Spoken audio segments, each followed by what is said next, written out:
ካታዱካ ለአምነን ውለታ ውላለታለች። እንግዲህ አምነን ከዚህ ቤት ከመጣው አይቀር በዙሪያ ያሉትን ሰዎች ብታስተናግዳቸው እና እንዲሁም ደግሞ ብትመለከታቸው ጥሩ ነው። በጣም አንተን ታጥቀው እና ሆን ብለው ለመጉዳት የሞከሩ ሰዎች በጣም በዙሪያ እያንዣበቡ እንደሆነ እየተመለከትኩና እያየሁ ነው። ታዲያ ምን ችግር አለው? እንደውም ደግሞ በጣም የቅርብ የሆኑ ሰዎች ናቸው ይህን ነገር የሚያደርጉት። ስለዚህ መጠንቀቅ አለብህ ብላ በምክር መልኩ ምክሯን አካፍለዋለች ማለት ነው። አቶ አምነንም ማን ነው እንዴት አወቅሽ የሚለውን ነገር ቢጠይቃት እሱ ነገር ለጊዜው ይቆየና አሁን ያልኩን ነገር ብቻ ተግባራዊ አድርግ፣ ስለዚህ ማን አለ የሚለውን ነገር በዙሪያ አጣራ ብለዋለች ማለት ነው። በዚህም ምክንያት ችግር የለውም በማለት ለማስተናገድ እና ለመቀጠል ሞክሯል። ታዲያ ባሩክም ካታሊካ ወደዛ ቤት ስትመጣ በአጋጣሚ በር የሚከፍተው እሱ ነበረ እና እባክሽ ለአምነን አንቺ ቤት መጥቼ እንደነበረ አትናገሪ ይላታል ማለት ነው። ከዛ እኔ እንዳንተ በጣም ፈሪ ሰው አይደለሁም፣ ምንድን ነው ያክል የሚያቦቀቡቅህ? በዛ ላይ ደግሞ ውሸት አልወድም በጭራሽ፣ ስለዚህ ልደብቅልህ አልችልም፣ ዞር በልልኝ የሆነ እዚህ ቤት ለግባበት ትለዋለች።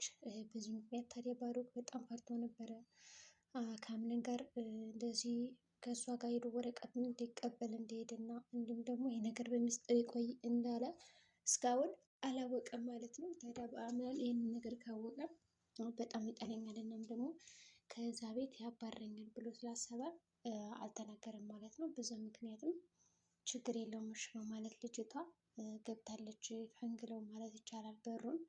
በዚህ ምክንያት ታዲያ ባሩክ በጣም ሲንቀጠቀጥ ነበረ። ምክንያቱም ባሩክ አሁን ላይ ምንድን ነው እያደረገ ያለው በቤሪ እና በአምነን መካከል ያለውን ነገር ፍቅረኛሞች እንደሆኑ ስለሚያውቅ በጣም በደንብ እየተጠቀምባቸው ነው ያለ። ሁለታቸው እንዲጨቃጨቁና እንዲጣሉ ከዛም በኋላ ወደ ስራቸው ደግሞ እንዳያተኩሩ እያደረገ ነው ያለው። አሁን የእሱ ሀሳብ ምንድን ነው? ማስቀናናት ነው። ቤሪን በማርያ እንድትቀና ያደርጋል፣ ማርያ ደግሞ በቤሪ እንድትቀና ያደርጋል።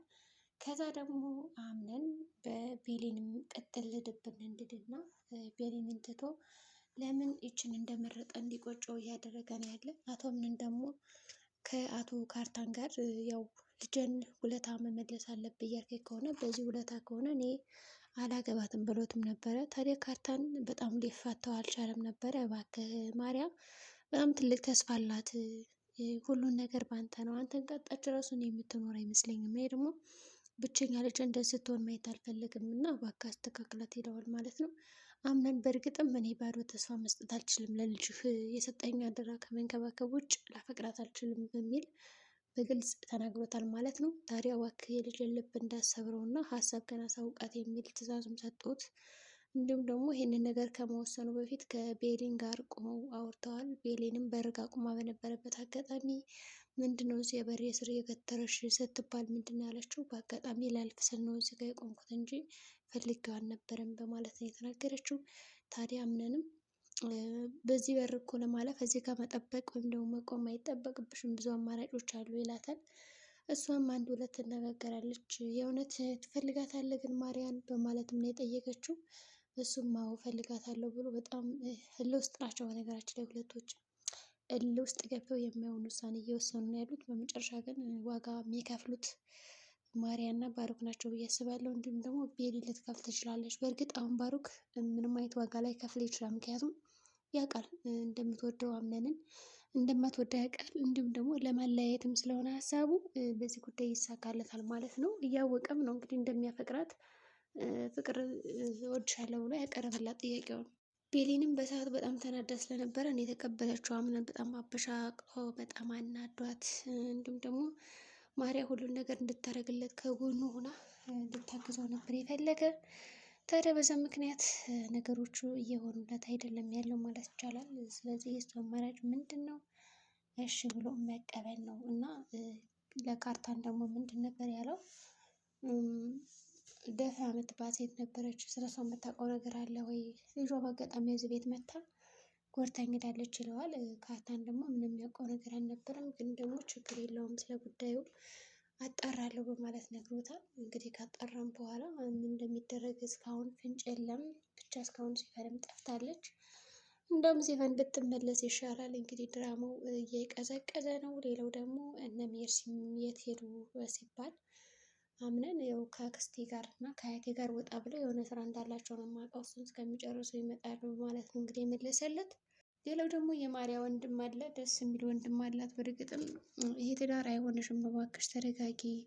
እኔ እንደማቅሽ ከሆነ የገሌ ሚስትና የገሌ ቤት እኮ የገሌ ስም የሚባለውን ነገር እና ሙገሳ ነገር ትውጫለሽ። ስለዚህ ወደሽው ሳይሆን ልጁ በጣም መልክና አቋም ስላለው እና ይህን የመሰለ ቤት ስላለው ነው እንጂ የምታገቢው አፍቅረሽው አይደለም በማለት ይመክራታል እህቱን። እሷ ደግሞ እኔ አፍቅሬው ነው እንደዚህ ማለት ትለኝ አይገባም፣ አንተ እኮ ትንሽ ነክ፣ ምንድን ነው ይህን ያክል የምታካብደው ማለት ወንድሟን መውደድን ተናግረውም ነበረ። መውደድን በጣም የግጥም ሰው ሲሆን ግጥሞችን ይገጥማል። በቀላሉም ከቤሊን ጋር ቶሎ ለመግባባት ረድቶታል ማለት ነው።